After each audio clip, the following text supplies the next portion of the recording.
J-E-L-L-O. The Jell-O program starring Jack Benny with Mary Livingston, Phil Harris, Kenny Baker, and yours truly, Don Wilson. The orchestra opens the program with The Riddle Song.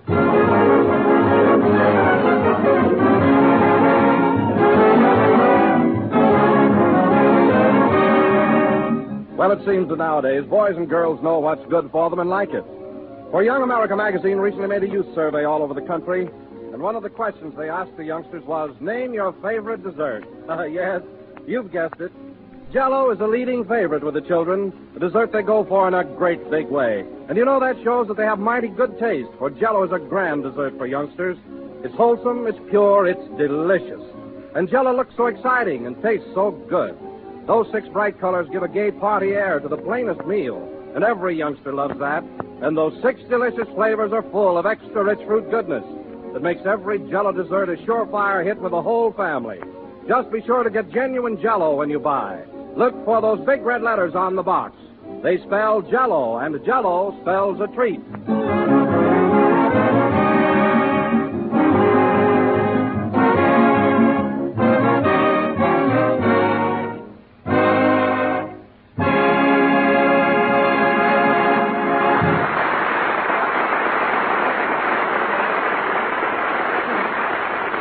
And now, ladies and gentlemen, we bring you that genial host of Beverly Hills, a man who is famous for his lavish and extravagant parties, Jack Benny.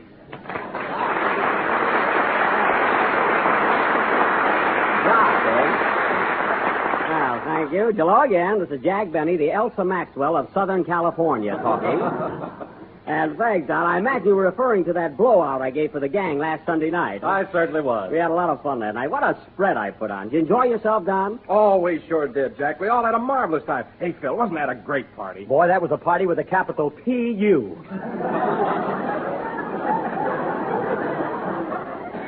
Phil, I might have known you wouldn't like it. What do you expect at a party anyway? Well, for one thing, I expect to eat. Eat? Brother, you handed out that food like it was radium.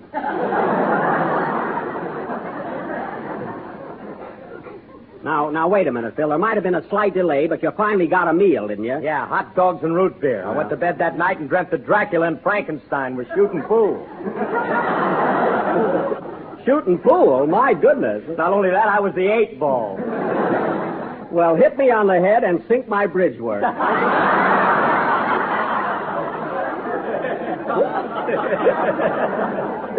Well, I wasn't going to admit it, fellas. Ray, I wasn't going to admit it, but those hot dogs got me, too. Boy, what I went through. What happened, Jack? Did you have a nightmare? I think so. I was never a totem pole before. I got so excited I punctured my hot water bag. Well, you should have known better than to serve that kind of food late at night. All right, Harris, I'll make a note of that. And incidentally, that's the last time you will ever be invited to my house. You couldn't get me in that dump again with a subpoena. Well, don't worry your pretty little head about that.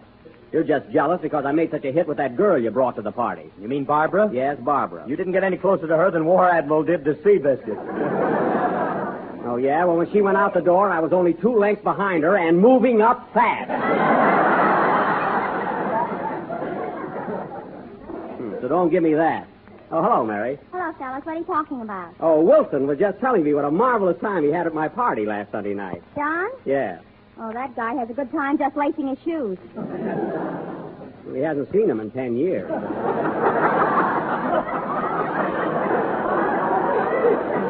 But Mary, now. Really, Mary, don't... Now, wait a minute. Don't tell me you didn't enjoy yourself at my party. Well, I had a swell time, Jack, but gee, those hot dogs and root beer. Gosh, what a horrible dream I had. Oh, you too, huh? Yeah, I dreamt that Clark Gable was chasing me up the Empire State Building. Clark Gable? What's horrible about that? He didn't catch me. Oh, that's too bad. I'm going to eat ice cream and pickles tonight and give him another chance.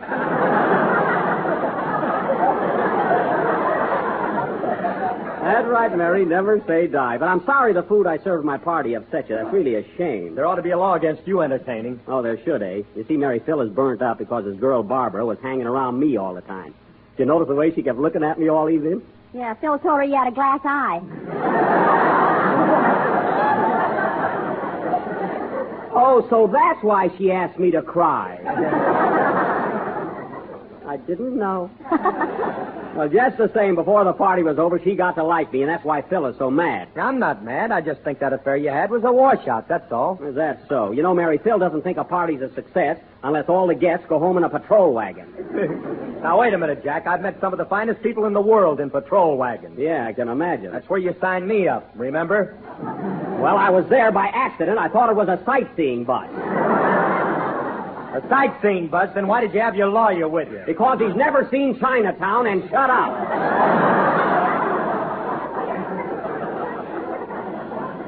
Gosh. Gee, alibi everything. But you know what hurts me, fellas? It's the first time any of you have ever been in my new home and you haven't said one word about it. Well, Jack, I meant to tell you all about that. I think your house is simply exquisite. Thanks, John. Gee, I love that big fireplace in the library. Isn't it cozy? Oh, it's just ducky. Oh. But, Jack, I saw a cement mixer in your kitchen. Now, what's that for? That cement mixer? Yeah. Jack makes his own grape nuts. I do not. That cement mixer just happens to be an antique. But you know what kills me? You didn't notice the nice things I have in my house. What about that lovely thick oriental rug I've got? You mean the one in the living room? Yes. I got a Palm Beach suit that's thicker than that.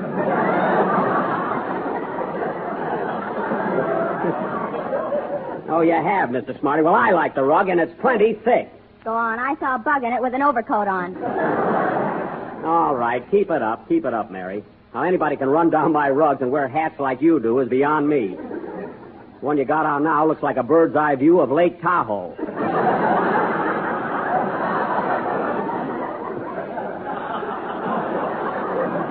If I had a hat like that, I'd wear a veil, too.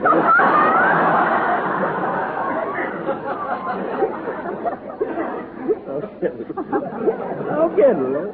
That's funny. You're the only one that guessed it. Well, that's the silliest thing I ever saw. Yeah, that's what I say. Oh, hello, Kenny. Hello. I didn't see you come in. Where were you? Oh, I was out in the hall whistling at the girls. Whistling? Now, Kenny, you shouldn't do that. I know, a dog came up and bit me. Oh. Well, that'll teach you a lesson. Say, Kenny, did you have a good time at my party the other night? I had a swell time, Jack, but wow, those hot dogs, what they did to me. Oh, now, don't tell me you had a nightmare, too. Did I? You know what, Jack? I went to bed and dreamt I was president of the United States. Oh, so you were president, eh? Yeah. Boy, was the country in a mess when I woke up.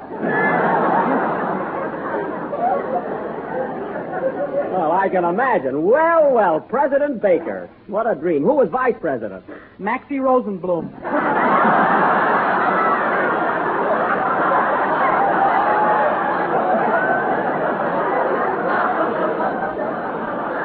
Oh, quite an administration there, huh? Well, for the sake of our country, I'm glad you woke up. Say, Kenny, getting back to the party, though, that was the first time you saw my new house, wasn't it? Yes, it was. See, it's beautiful, Jack. And those paintings in your living room are the last word. Oh, they are masterpieces, every one of them. Oh, I like the picture of the girl's head that hangs over the fireplace. Oh, you mean the Mona Lisa? Yeah. Mona Lisa? Why, Jack, the Mona Lisa has a smile on her face. And the girl in your picture's frowning. Frowning? Yeah. Darn that Rochester. I told him he was hanging it upside down. He knows absolutely nothing about art. Say, Jack, tell him what he did with your painting of Napoleon. Yeah. What was it, Jack? Oh, he hung the picture sideways, and Napoleon's hand kept falling out of his vest.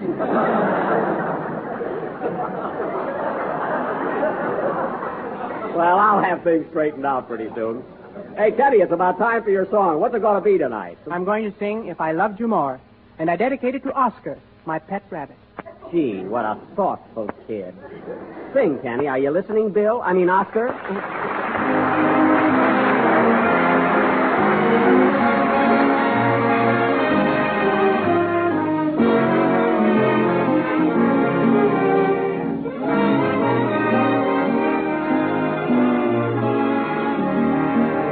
If I loved you more, I'd need another heart. The heart I have is filled with love for you.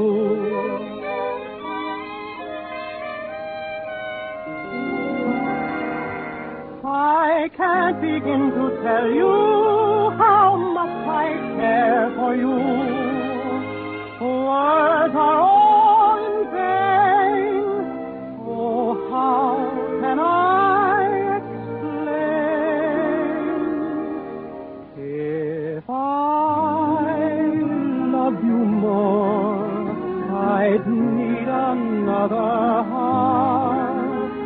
The heart I have is filled with love for you.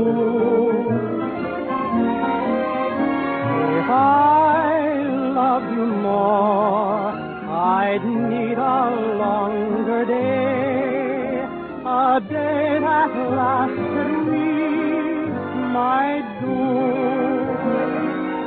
If I could crawl another dream into a dream-filled night, I'd need a never-ending night, a moon that's bright as light.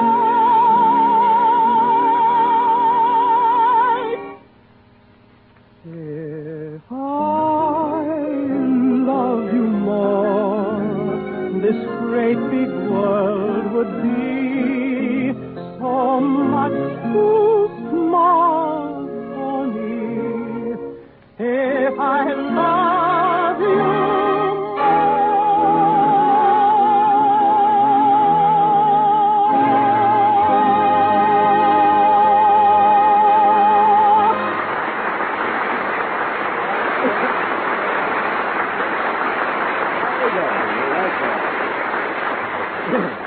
That was If I Loved You More, sung by Kenny Baker. And, Kenny, I could tell that came right from the heart. I'm sure Oscar, your pet rabbit, enjoyed it very much. He better, or I'll eat him. Oh, I wouldn't do that, kid. No. And now, ladies and gentlemen, as our play this evening is quite long, without further ado, I will announce our feature attraction. Tonight, we will add another brick in our monument to theatrical history.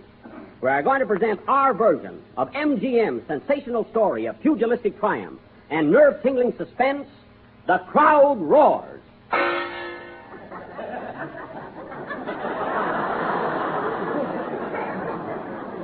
Thank you. Now, I will play the part as portrayed on the screen by Robert Taylor, that of a prize fighter who battles his way to the top, fighting and knocking out the toughest men the ring has ever known. Mary, I want him to believe this. Believe. Now, Mary will play the part of Sheila, my sweetheart, as portrayed on the screen by Maureen O'Sullivan. Why don't you get her and leave me alone? Well, if you want to know something, prima donna, I came darn near getting Maureen O'Sullivan. Well, why didn't you? Well, unfortunately, she thinks I'm repulsive.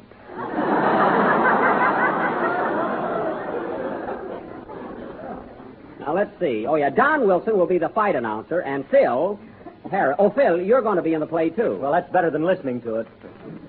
Phil, that little remark may cause you to listen to this program next year if you're in touch with it at all. Do I make myself clear? Now, let's see.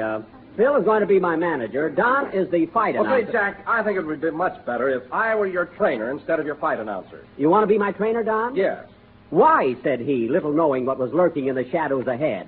Why, Don? Because with every meal I'd see that you got a dish of tempting, delicious Jell-O. You'd start out with strawberry and have a different flavor each day of the week. Oh, goody. But, Don, there are 7 days of the week and only 6 flavors. What would I have on Sunday, pray tell? On Sunday, you could go back to strawberry with sliced bananas as a double feature. Eureka! I knew you'd come through.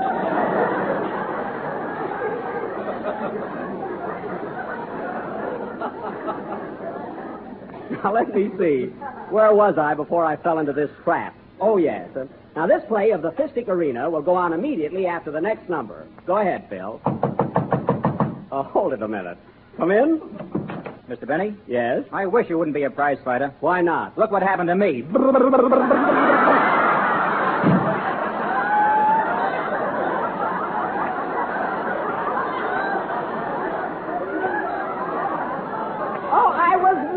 How he got that way. Play, Phil.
That was F.D.R. Jones, played by Phil Harris and his orchestra. And now, folks, as time is getting short, we will proceed with our play. That epic of the prize ring, The Crowd Roars, or Button, Button, Who Hit Me on the Button? Take it, Don.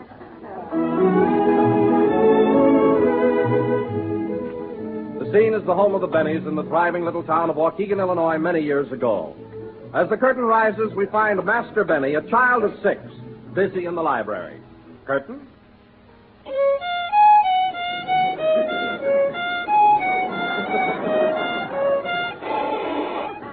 Oh, darn it. Oh, Daddy. Daddy. What is it, Stinky?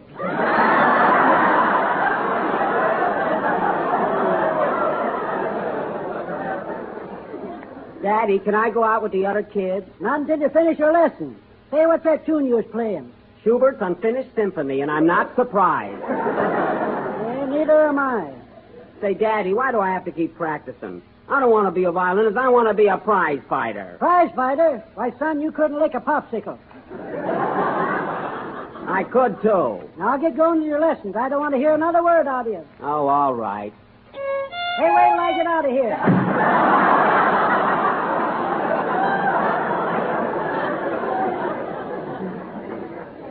I wish I could go, too. Oh, well, I won't listen. 5 years later, and Master Benny is now 11 years old.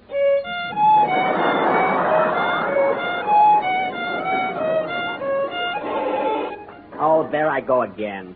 Hey, son, ain't that the same tune you've been playing for 5 years? Yeah. Wish the teacher'd show you how to turn over the page. Well, I don't want to be a violinist. I want to be a prize fighter. Why, only yesterday I beat up that Stewart kid that lives across the street. You mean Jimmy Stewart? No, Gloria.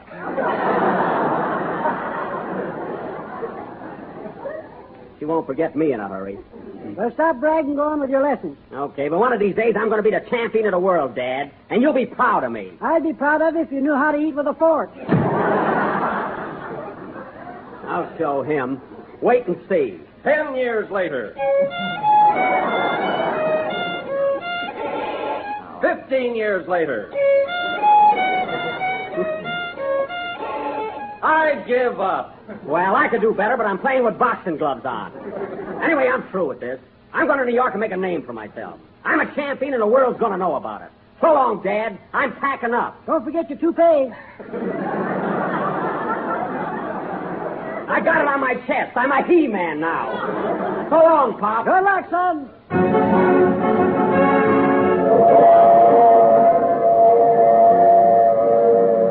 3 years have elapsed, and Jack Benny has made rapid strides as a prize fighter. After a series of sensational knockouts, he is now known as Killer Benny. That's me, folks. A tiger, if there ever was one. We now take you to the Killer's training camp, where he is working out with his manager, Curly Harris. Ouch. Hey, Curly. What do you want, Killer? I wish you'd get me a new punching bag. This one keeps punching me back. Never mind that. Did you do your road work this morning? No, I couldn't find my broom.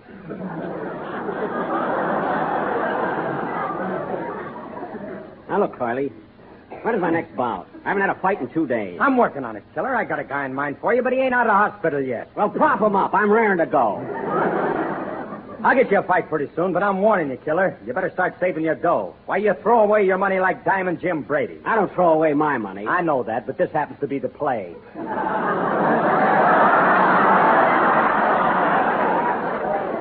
Oh, that's right. But gee whiz, I like a little fun once in a while. Okay, Killer, but if you want to be a champion, you better stop running around with women. Okay. Now remember that. Women are poison. I got you, Chief. No women. Right. See you later. So long. Now what'll I do? I guess I'll skip rope a little while. 1, 2, button my shell. Train 4, set the dog. 5, 6, big up 10. Hello, can I come in? Are you a woman? Yes. Now get out of here. You're poison. What? Oh, I'm sorry, Sheila. I didn't know it was you. Well, don't holler at me like that, or I'll take my tights back.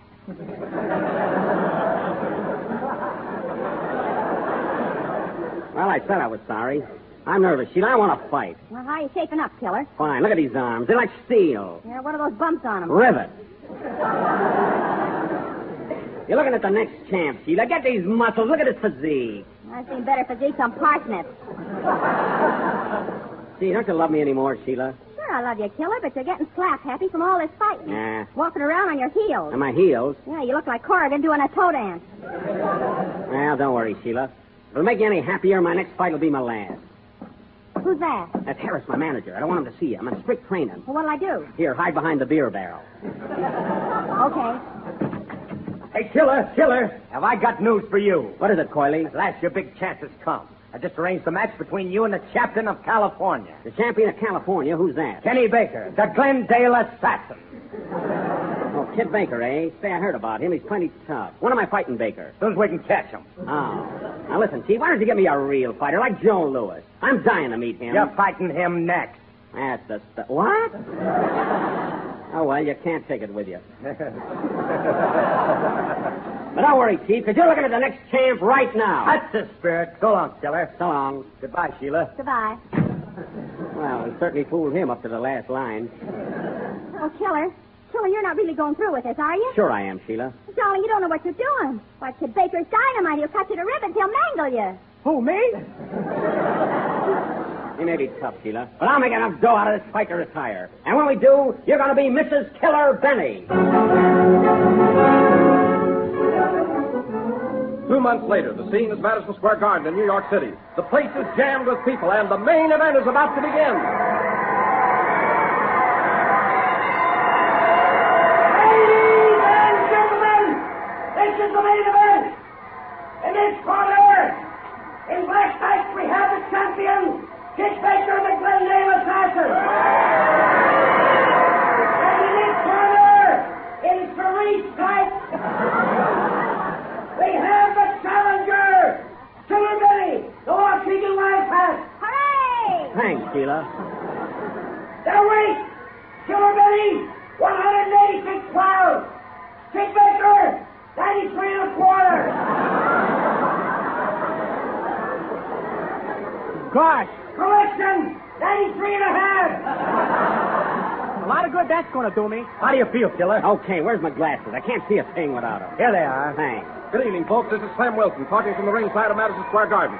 The referee is now calling the contestants to the center of the ring for their final instructions. Now listen, boys. You're both in here to do the best you can. Yeah. I want this to be a nice, clean fight, and when I tell you to say the father said, I want you to say the Raven Slaughter Master Slap. No, I don't want any kind of slaughter, Red. No. No coming up with salt and No, citrus. no, Just no. Raven Slaughter Fast. Yeah.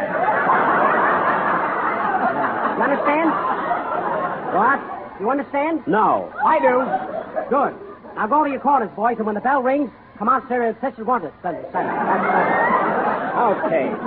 Well, good luck, Baker. You're going to need it. Oh, yeah? I'll knock that toupee right off your chest. Well, it's gray, so have a little respect.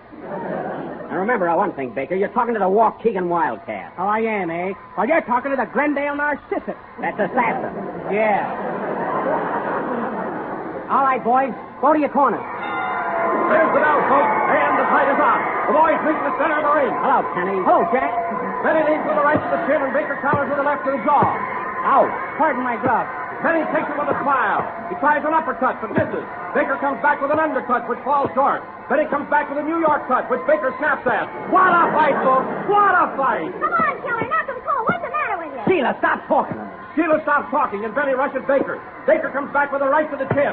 A left, Ooh. a right, Ooh. a left, Ooh. a right, Ooh. a left, Ooh. a right. Ooh. Benny's down! A one, a two, a three, a four. Benny's up. A right, Ooh. a left, Ooh. a right, Ooh. a left. Ooh. Benny's down! What am I, an elevator?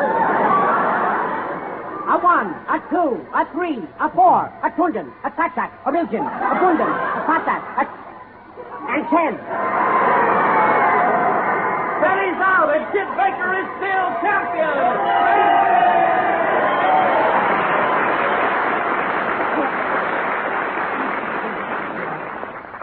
Oh, Killer, say something. Speak to me.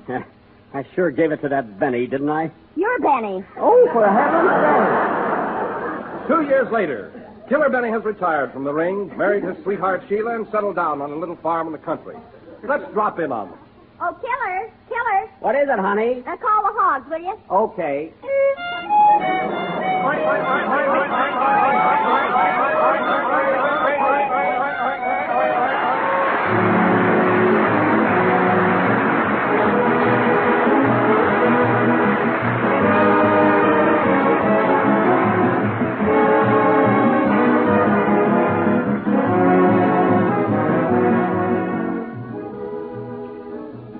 the oldest sayings I know is still as true as ever. Variety is the spice of life. And here's a grand new dessert to add variety to your meals. It's the new Jell-O vanilla pudding, a creamy, smooth pudding dessert that's simply swell. It's so tempting to look at with a beautiful color and a real satiny texture. And it's so good to eat with a rich, full flavor. For Jell-O vanilla pudding is made from real vanilla, no artificial flavoring. Then try the new Jell-O butterscotch pudding that's mellow with real old-fashioned butterscotch flavor. And try Jell-O chocolate pudding, smooth and rich and chocolatey, a prime favorite made a new and better way. For all three new Jell-O puddings are amazingly quick and easy to prepare. You'll find the simple directions on every package. And you get puddings that have that old-time homemade goodness, made with the same fine ingredients you'd use yourself right in your own kitchen. They're delicious served either hot or cold, served plain or garnished with nuts and whipped cream. Get acquainted with these three new delicious desserts. The best way is to buy 3 packages at a time. So ask your grocer tomorrow for Jell-O vanilla, butterscotch, and chocolate pudding.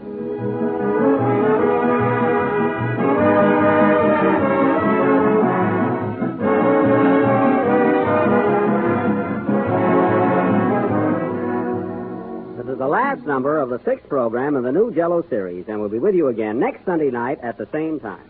I hope you all liked our little play tonight, The Crowd Roars. See, Jack, I think you played your part swell. You were so natural and convincing. You look so cute in your tights. Oh, Mary, this is only a play on the radio. I'm not wearing tights. Oh, no, take a look. Oh, darn it, my suspenders broke again. Good night, folks. Give me a pin now.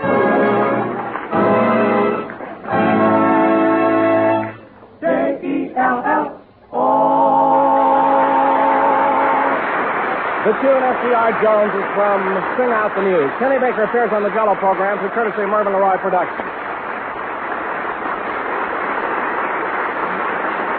This is the National Broadcasting Company.